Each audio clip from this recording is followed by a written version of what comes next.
So, Liz, you got a great story about cogno movement and children on flights. Actually, post flight was the really interesting thing.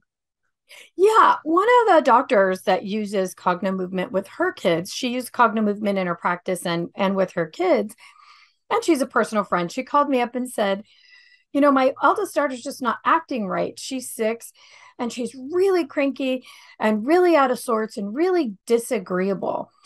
And she said, I don't think it's food related. And, she's a great mom and she's also a great practitioner for her own kids. She pays attention to what's going on. Well, I knew that they'd just been on a long flight. And I said, do you think it could be she's out of sort from the flight? Our brains really get out of harmonization on a flight. The elevation does a lot to our eustachian tubes in our ears, the pressure in our sinus.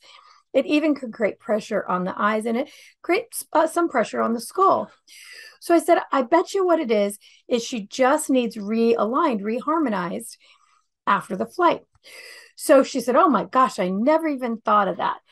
So she quickly did the session. She said 5 minutes.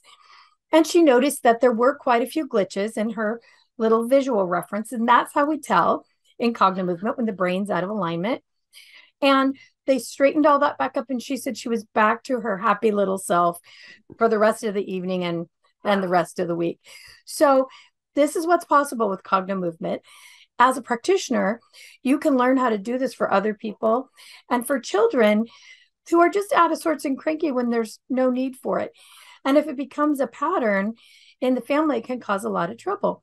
So why not shift it if you can? If you're interested in this, reach out to us, info@cognomovement.com. You can have a call with Bill and I and talk about how practitionership is right for you.